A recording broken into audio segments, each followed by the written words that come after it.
Sobre fundo grafite, um triângulo branco à esquerda com a palavra graduação. Disciplina Estruturas de Dados.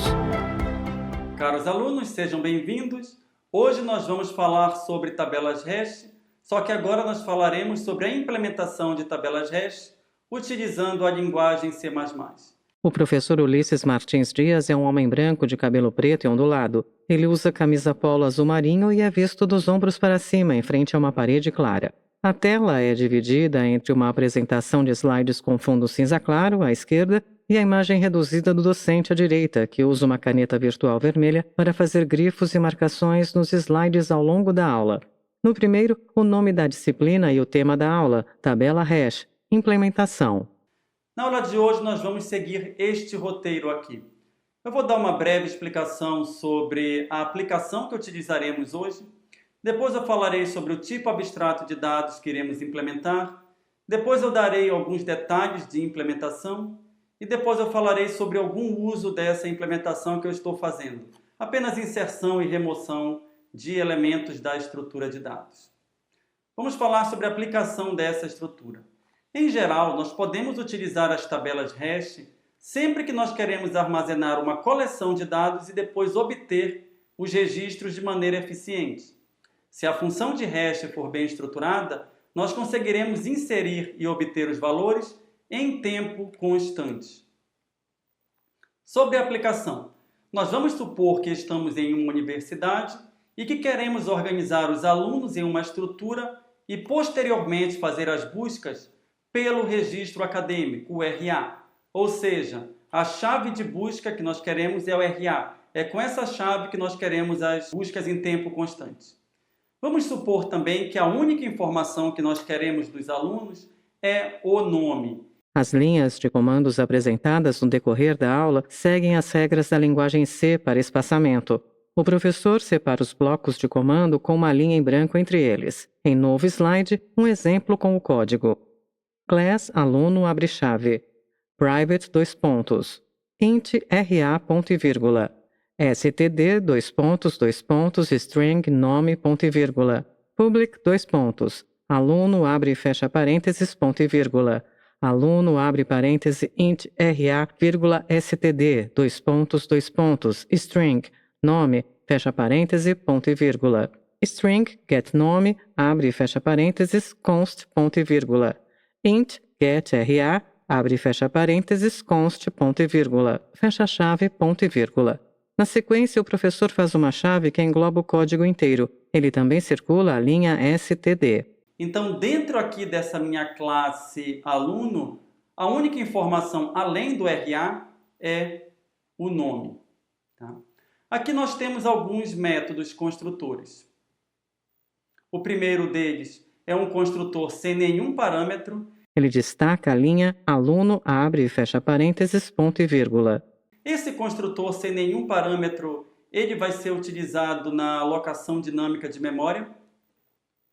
Tá? Então, todos os elementos eles vão ser alocados utilizando esse construtor aqui. E eu vou também colocar um aluno aqui.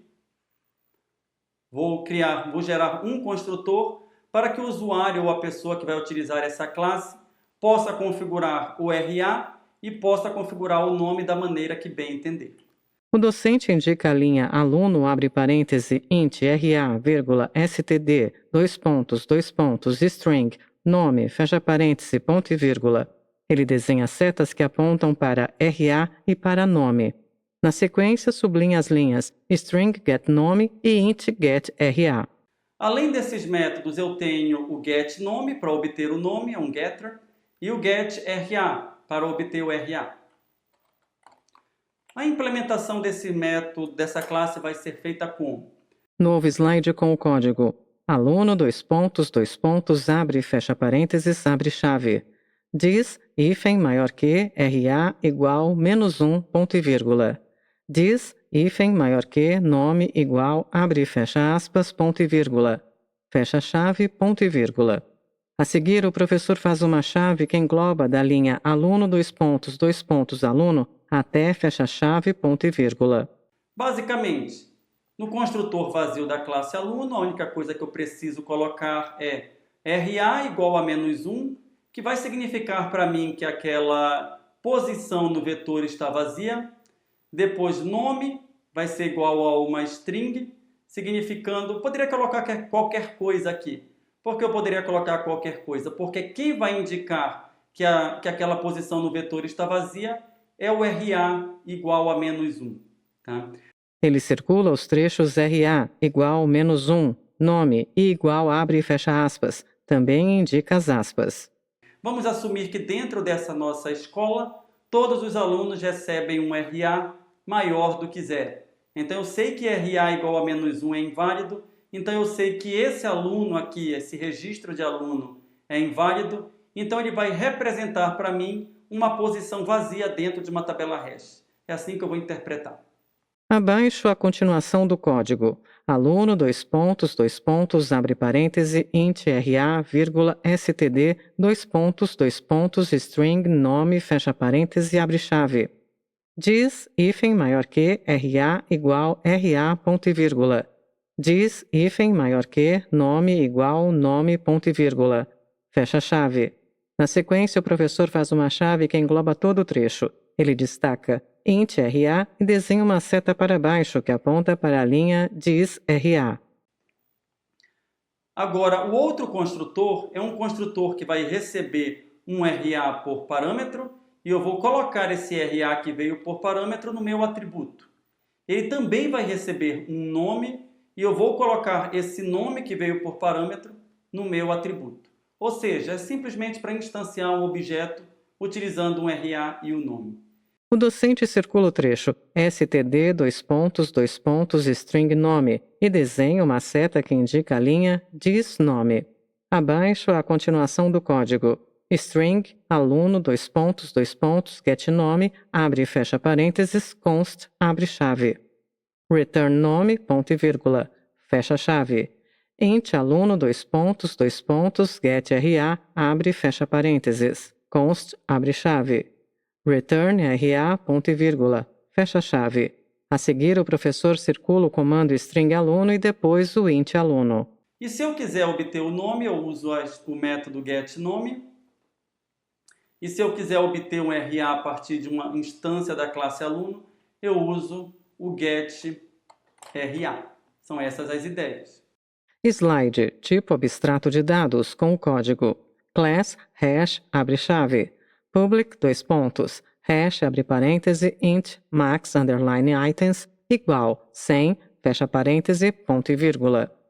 Bool, is full, abre e fecha parênteses, const, ponto e vírgula. Int, getLength, abre e fecha parênteses, const, ponto e vírgula. Void, retrieve item, abre parêntese, aluno e comercial, aluno, vírgula, bool, e comercial, found, fecha parêntese, ponto e vírgula. Void insert item, abre parêntese, aluno, fecha parêntese, ponto e vírgula. Void delete item, abre parêntese, aluno, fecha parêntese, ponto e vírgula. Void print, abre e fecha parênteses, ponto e vírgula. Private, int get hash, abre parêntese, aluno, fecha parêntese, ponto e vírgula. Int max underline items, ponto e vírgula. Int length, ponto e vírgula. Aluno asterisco structure, ponto e vírgula. Fecha a chave, ponto e vírgula. À direita, o texto em vermelho. Criaremos uma estrutura minimalista apenas com busca, inserção e remoção. Ele circula a linha hash. Então vamos falar sobre o tipo abstrato de dados. No tipo abstrato de dados, eu vou ter um construtor, hash, tá? E nesse construtor eu tenho maxItems igual a 100, indicando aqui que o número máximo de elementos é igual a 100. Tá? Se a pessoa não colocar nada, então o número máximo de elementos vai ser igual a 100. Eu prefiro olhar essas implementações utilizando o próprio código. O professor abre uma tela com duas linhas, código cifrão. Ele digita ls na segunda linha e surge a sequência aluno.cpp, aluno.h, basic.cpp, hash.h, hash_application.cpp, linear_problem.cpp, depois menciona as linhas e as circula. Então, no material de apoio, você tem aqui aluno.cpp e aluno.h, que são os que eu já falei. Tem também o hash.h, que é essa estrutura esse tipo abstrato de dados. Tem o basic.cpp, que é a implementação que eu vou apresentar hoje. Tem esse hash application.cpp, que é um uso dessa minha hash.h. E tem esse linear probing.cpp, que nós não vamos ver na aula de hoje. Nós veremos na próxima aula. Então, se você quiser compilar esses arquivos, não esqueça, você teria que colocar o g++, aluno.cpp, basic.cpp e hash application.cpp. E isso funcionaria. Você não pode colocar o linear probing.cpp. Por quê? Porque senão você teria duas implementações da classe hash. Então, ou você coloca o basic.cpp ou linearprobing.cpp. Então, você não faria g++ asterisco.cpp nesse caso aqui, porque daria esse erro que vocês viram agora. O professor escreve código cifrão g++ aluno.cpp, basic.cpp, hash underline application.cpp. Código cifrão g++ asterisco.cpp. Surge uma tela com várias linhas de códigos extensos e o erro blank, error, linker failed with exit code 1, use hífen v to see invocation. Na sequência, ele digita código cifrão e max hash.cpp. Surge uma tela com o código cerquilha include, abre aspas, aluno.h, fecha aspas, class hash, abre chave, public, hash, abre parêntese, int, max underline items igual 100, fecha parêntese, ponto e vírgula. Till hash, abre e fecha parênteses, ponto e vírgula. Bool is full, abre e fecha parênteses, const, ponto e vírgula. Int, getLength, abre e fecha parênteses, const, ponto e vírgula. Void, retrieve item, abre parêntese, aluno e comercial, aluno, vírgula. Bool e comercial, found, fecha parêntese, ponto e vírgula. Void, insert item, abre parêntese, aluno, fecha parêntese, ponto e vírgula. Void, delete item, abre parêntese, aluno, fecha parêntese, ponto e vírgula. Void, print, abre e fecha parênteses, ponto e vírgula. Private, int, getHash, abre parêntese, aluno, fecha parêntese, ponto e vírgula. Int, max underline items, ponto e vírgula. Então, vamos olhar o hash.h. No hash.h, nós temos o construtor, tá? Como eu já estava falando, max items igual a 100, dizendo se a pessoa não disser nada, então o valor default será 100. Temos também um destrutor para desalocar os recursos. Temos também um método chamado isFull, para verificar se eu já preenchi, por exemplo, se eu coloquei 100, eu quero saber se eu já preenchi todos. Temos um método getLength, para saber quantos elementos realmente estão nessa estrutura. Temos o retrieve item, o insert item, o delete item, vou falar sobre eles, o print e alguns atributos privados aqui embaixo. Por exemplo, o max items, algum outro que eu vou falar daqui a pouco e assim por diante.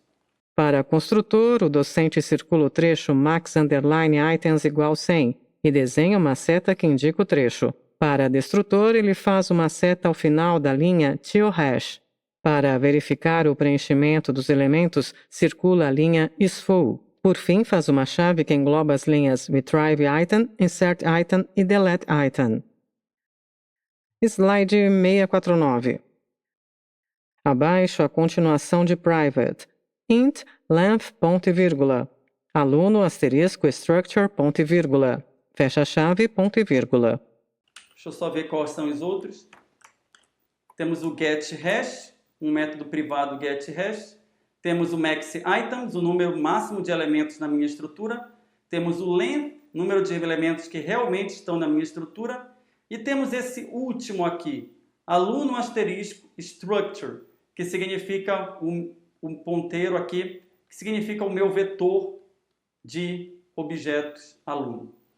O professor circula a linha aluno asterisco structure e desenha um ponteiro à direita que indica a palavra escrita vetor. Vamos começar com o método privado getHash. tá? Só para saber qual é a função de hash que nós estamos utilizando bem aqui. Então eu vou abrir o arquivo basic.cpp. Na aula de hoje nós estamos estudando basic.cpp e ao final desse arquivo existe a implementação do getHash. O docente passa algumas páginas de código e indica o trecho.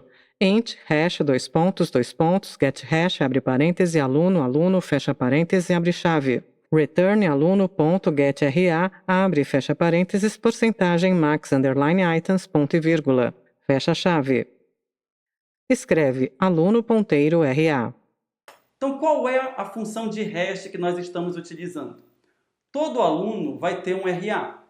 Então, dentro de aluno, teremos um RA. Esse RA vai ser um número. Vai ser um número qualquer, 0, 100, 1000. Nós queremos utilizar esse RA como um índice do vetor. Entretanto, ele pode extrapolar os limites do vetor. Para que isso não ocorra, eu computo o módulo, ou melhor, o resto da divisão, pelo número de elementos que tem no meu vetor.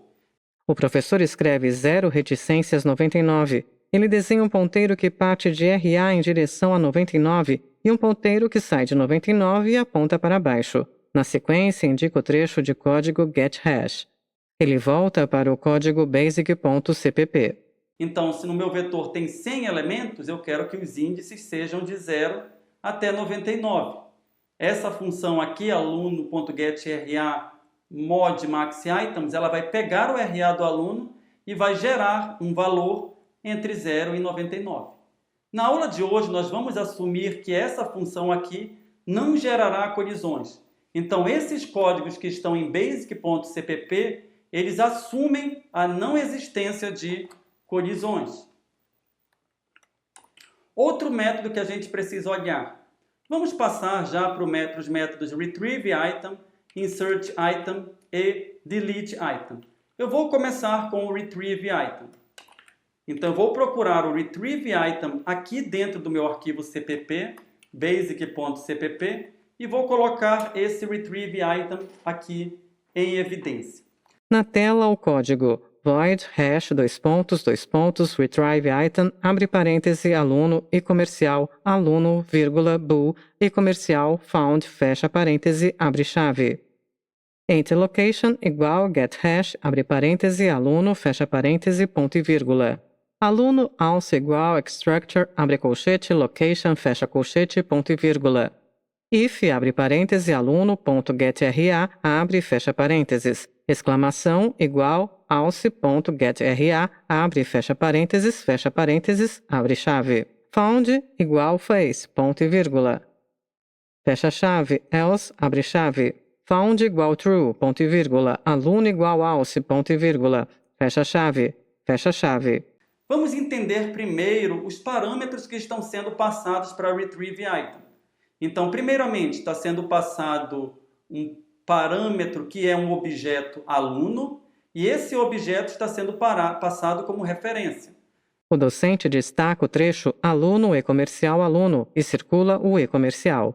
Na sequência, destaca bool e comercial found e o e comercial.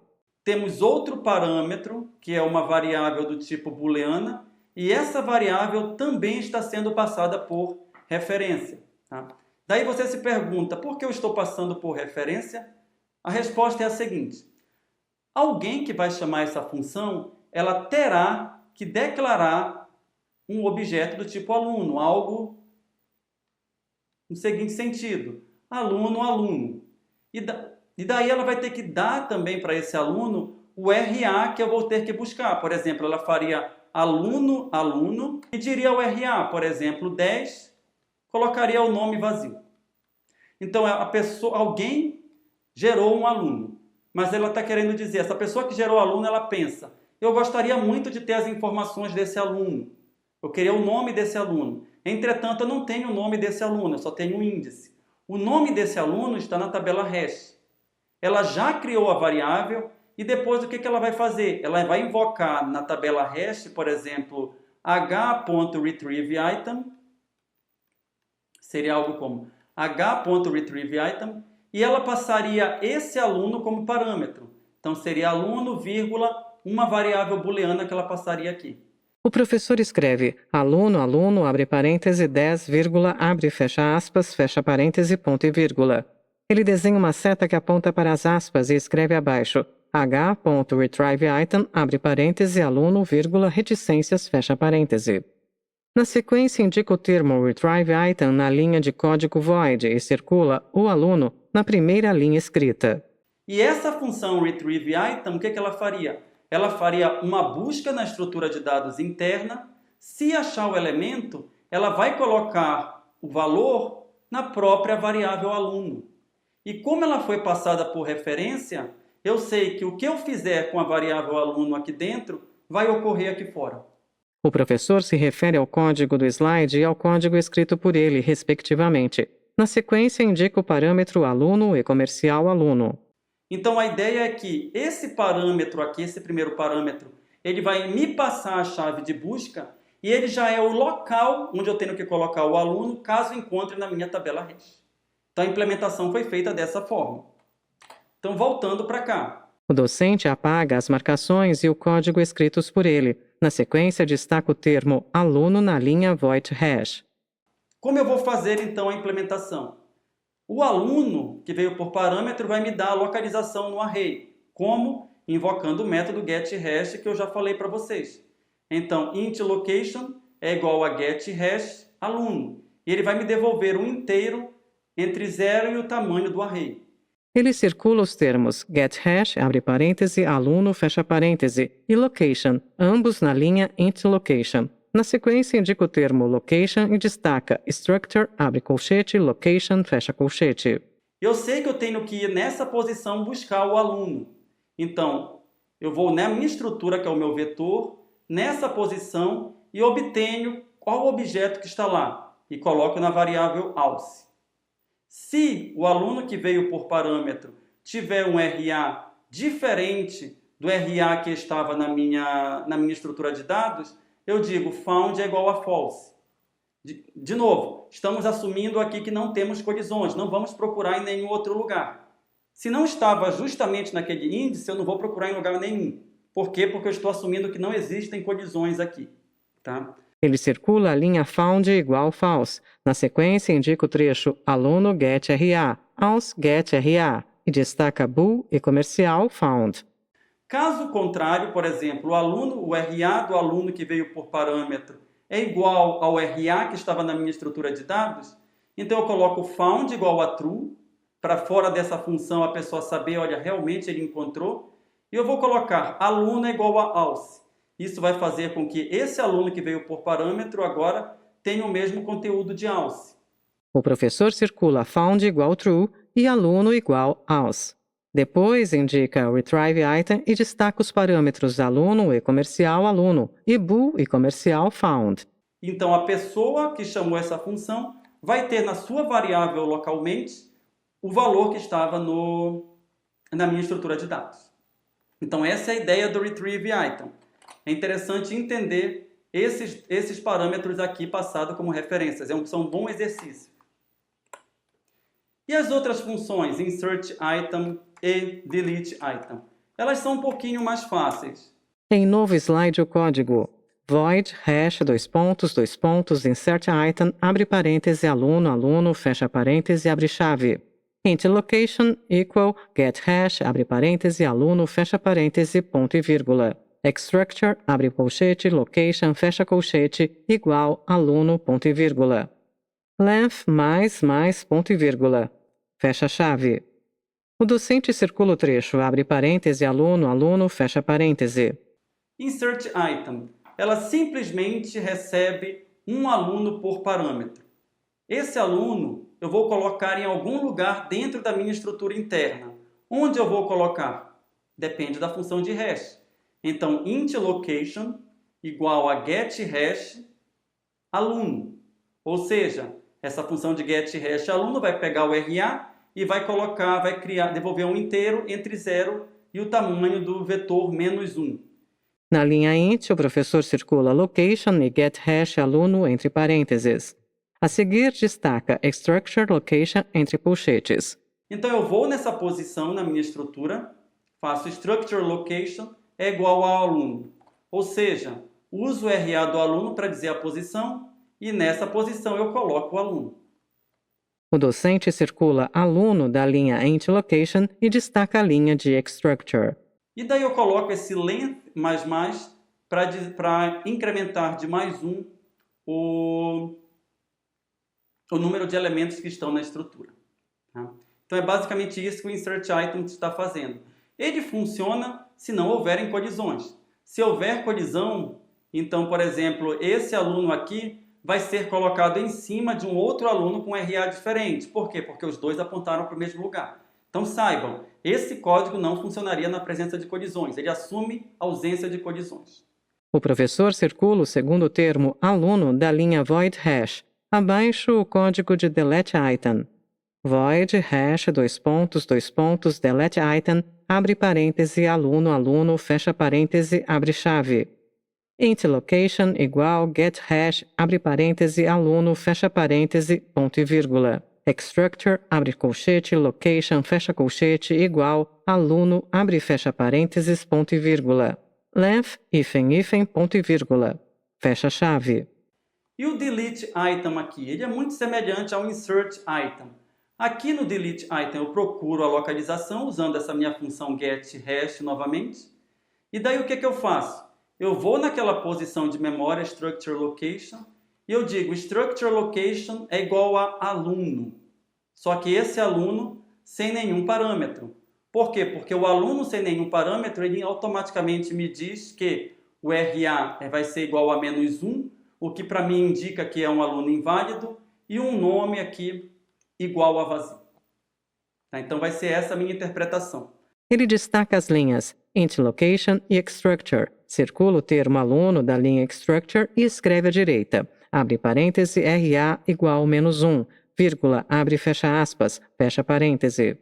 E aqui vai ter um length, menos, dizendo, eu consegui remover um aluno. De novo, isso aqui funciona bem se não houverem colisões. Abaixo a continuação do código. Void hash print, abre e fecha parênteses, abre chave.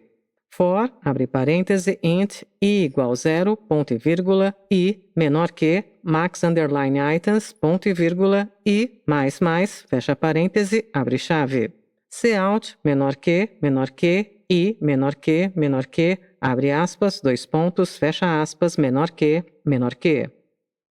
Structure, abre colchete, i, fecha colchete, ponto, get, RA, abre e fecha parênteses, menor que, abre aspas, vírgula, fecha aspas, menor que.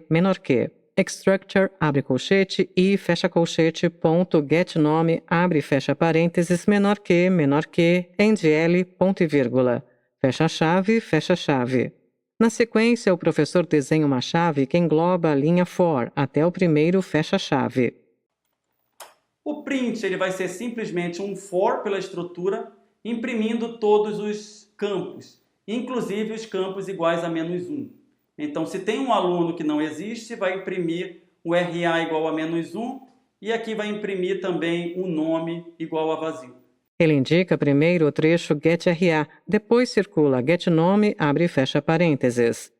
Então, ele imprime todo mundo que está no array indistintamente. A função getHash eu já mencionei para vocês. Acredito que só falte mencionar as funções que estão no topo desse arquivo. No topo do arquivo, o código hash hash, abre parêntese, int max, fecha parêntese, abre chave. Length igual 0, ponto e vírgula. Max underline items igual max, ponto e vírgula. Structure igual new, aluno, abre colchete, max underline items, fecha colchete, ponto e vírgula. Fecha chave. Hash till hash, abre e fecha parênteses, abre chave. Delete, abre e fecha colchete, structure, ponto e vírgula, fecha chave. O construtor aqui, ele simplesmente aloca região de memória dinamicamente, ou seja, ele aloca um vetor. O destrutor desaloca esse vetor e essas variáveis aqui, esses atributos aqui, simplesmente dizem o número de elementos que realmente estão na minha estrutura, o número máximo de elementos que podem existir nessa minha estrutura.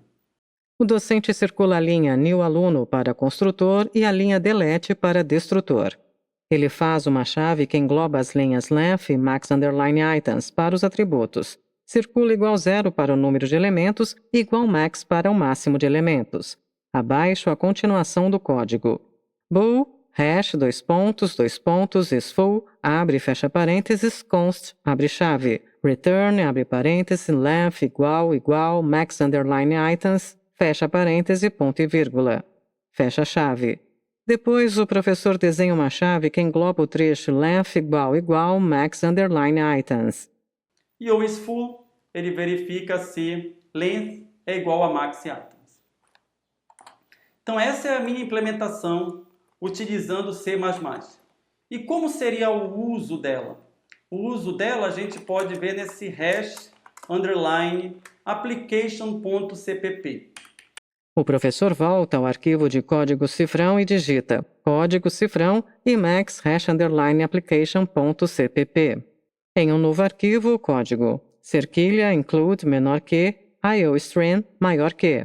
Cerquilha include, abre aspas, hash.h, fecha aspas. Using namespace std, ponto e vírgula.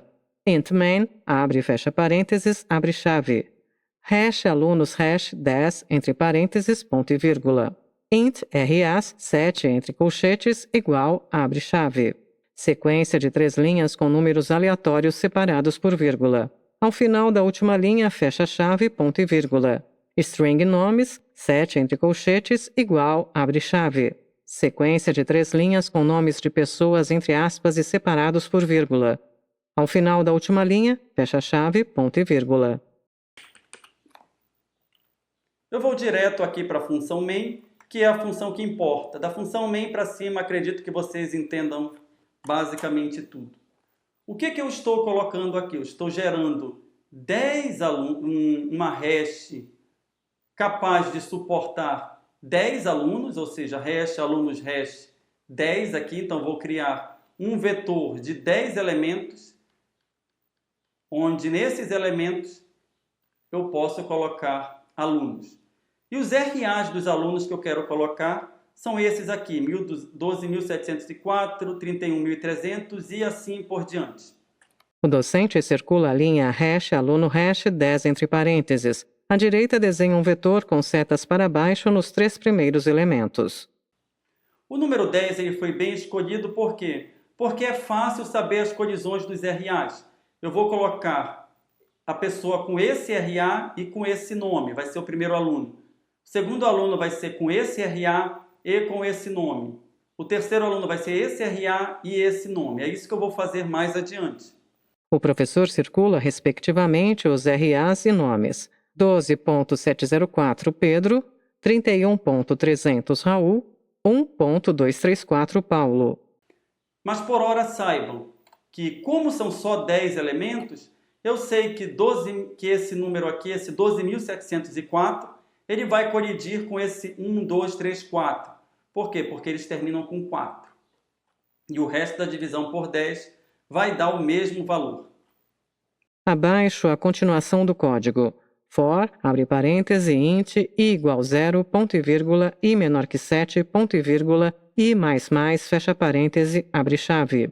Aluno igual aluno, abre parêntese, RAs, i entre colchetes, vírgula, nomes, i entre colchetes, fecha parêntese, ponto e vírgula. Alunos hash, ponto, insert item, aluno entre parênteses, ponto e vírgula. Fecha chave. Aluno hash, ponto, print, abre e fecha parênteses, ponto e vírgula. Na sequência, o docente desenha uma chave que engloba as linhas de RAs, as linhas de nomes fictícios e o comando for. Ótimo, mas isso aqui significa simplesmente que eu estou criando os RAs, estou criando nomes fictícios, e aqui dentro desse for, eu estou iterando por todos esses RAs e todos esses nomes, e estou colocando na minha tabela hash. Então, alunos hash, ponto insert item, aluno. E aqui eu estou dando um alunos hash, ponto print, para verificar onde estão localizados os alunos. O docente sublinha a linha alunos hash, ponto, insert item, aluno entre parênteses e indica a linha alunos hash, ponto, print, abre e fecha parênteses. Slide 18 e 31. A seguir, ele volta ao arquivo código cifrão e digita códigos cifrão g++ aluno.cpp basic.cpp #application.cpp. Códigos cifrão.barra a.out.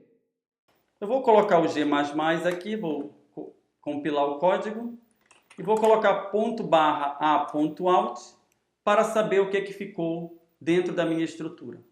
Abaixo surge o código 0:2.31.300, Raul, 1:49.001, Carlos, 2:52.202, Lucas, 3:-1, 4:91.234, Samantha, 5:-1, 6:65.606, Maria, 7:-1, 8:-1, 9:-1, linha de hífens, hífen maior que 0, linha de hífens. O professor desenha uma chave que engloba a lista do elemento 0 ao 9. Ele destaca alguns elementos vazios. Então, o print da minha estrutura após as inserções foram esses aqui. Daí você vai perceber, mas tem 1, 2, 3, 4, 5. Apenas 5 elementos aqui. Os outros estão como -1, indicando que estão vazios. Daí você se pergunta, então o que aconteceu? Acho que tinha mais gente lá dentro, certo? Certo, vamos ver.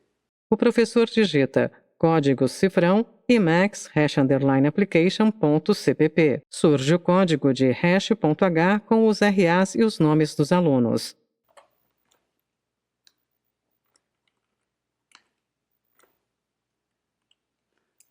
O que aconteceu foi, Pedro, ele foi colocado inicialmente na posição 4, entretanto o Paulo foi colocado em cima do Pedro. Por quê? Porque o Paulo e o Pedro eles têm uma colisão. Eu falei, essa estrutura aqui ela funcionaria perfeitamente se não houvessem colisões.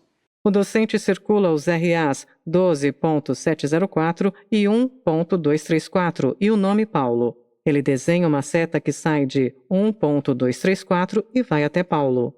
Na sequência, retorna a lista de RAs e nomes. Então, provavelmente lá fora não dá mais para ver o Pedro por conta da colisão com Paulo. Por conta da colisão que teve com o Paulo. Vou ter que compilar de novo.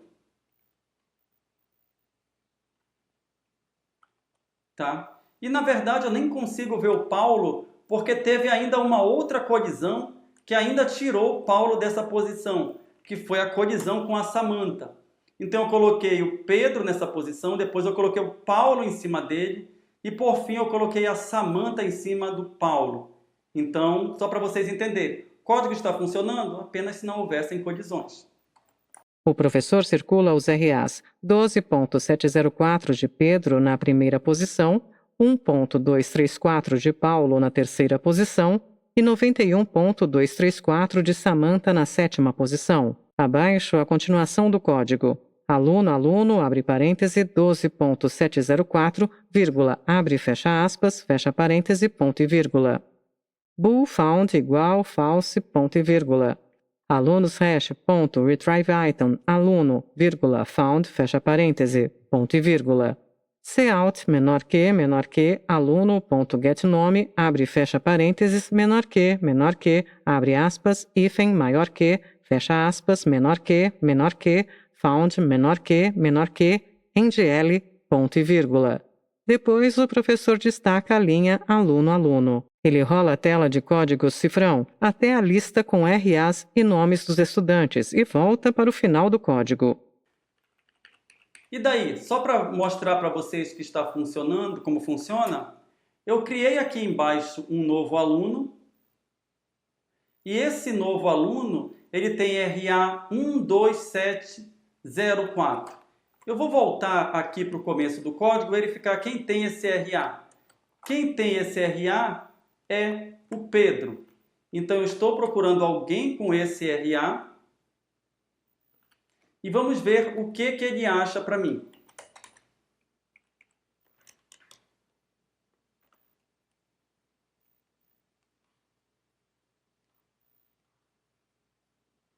Deixa eu ver o que foi que ele imprimiu. O professor digita código cifrão Emacs #application.cpp. Surge tela com o código aluno, abre parêntese, 12.704, abre fecha aspas, fecha parêntese, ponto e vírgula. Bool found igual false, ponto e vírgula. Alunos hash.retrieve item aluno, found, fecha parêntese, ponto e vírgula. Cout menor que, aluno.getNome, abre fecha parênteses, menor que, abre aspas. Hífen maior que, fecha aspas. Menor que, found, menor que, endl, ponto e vírgula. Tá, eu criei o aluno, eu criei um booleano found e depois eu invoquei esse retrieve item. Depois de invocar esse retrieve item, eu procurei por esse aluno, tá? E verifiquei o que foi retornado. Como esse 12704 já não existe mais, o que vai acontecer? Esse aluno.getNome vai vir vazio. Por quê? Porque não tem nome aqui. E o found vai vir igual a 0, ou seja, eu não consegui encontrar esse elemento na estrutura.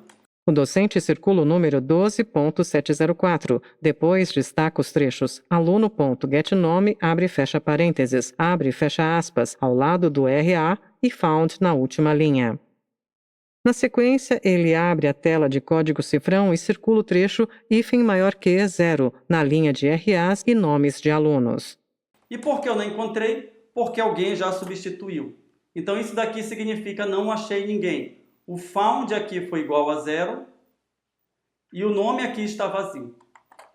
Não tinha esse aluno na minha tabela hash. Eu até que coloquei, mas alguém substituiu. Abaixo, o professor digita código cifrão Emacs #application.cpp. Surge a tela com o código do aluno 12704 e um código abaixo. Alunos hash.deleteItem aluno entre parênteses ponto e vírgula. Alunos hash.print abre e fecha parênteses ponto e vírgula. Cout menor que, fim, entre aspas, menor que, endl, ponto e vírgula. Na sequência, o professor circula a linha alunos hash.deleteItem aluno entre parênteses. E por fim, também apenas para fazer um teste, eu deletei esse aluno aqui, esse aluno que veio por parâmetro, esse aluno que tem o índice 12704. E vamos ver o que aconteceu no final das contas. O que aconteceu no final das contas era, vou executar novamente, tá? O professor digita código cifrão.a.out. Surge uma lista 0,2.31.300, Raul. 1,2.49.001, Carlos. 2,2.52.202, Lucas. 3, 2 pontos menos 1, 4, 2 pontos menos 1, 5, 2 pontos menos 1, 6, 65.606, Maria. 7, 2 pontos menos 1, 8, 2 pontos menos 1, 9, 2 pontos menos 1, fim. Ele roda a tela para cima e destaca uma linha na lista anterior. Ele passa rapidamente pelos slides. Havia na posição 4 a Samantha. Só que, na hora de deletar, eu passei um índice que me ligava para a posição 4. E aquela função delete item, ela não estava verificando se realmente eu queria deletar a Samantha. Ela assumiu que não haveriam colisões. Então, ela assumiu que se algo me linkou para esse índice, então é porque eu tenho que apagar essa pessoa que está aqui nesse índice, dado que não existem colisões. Então, ela não fez uma checagem extra. Então, ela acabou apagando a Samantha. Então, só para vocês saberem, a gente fez aqui uma implementação, tá? Esses códigos estão todos aqui nos meus slides e essa explicação também está nos slides. Assim como esse uso da explicação, por exemplo, onde estão Pedro e Paulo? Eles foram apagados para dar lugar a outros alunos por causa das colisões. Então, eu recomendo que vocês assistam essa aula, verifiquem os slides, tá? Mas o que vocês precisam saber por hora? Nós fizemos uma implementação. Essa implementação está longe de ser completa. Tá? Na verdade, ela tem ali alguns defeitos. Por quê? Porque ela assume que colisões não existem. O problema é que as colisões estão existindo. E ela acaba agindo de algumas maneiras aí um pouco incorretas por conta dessas colisões. Se não tivessem colisões, ótimo. Mas colisões existem e precisam ser tratadas. Então isso é uma motivação para a nossa próxima aula, que vai ser tratamento de colisões. Tá? Então, forte abraço e nos vemos na próxima aula.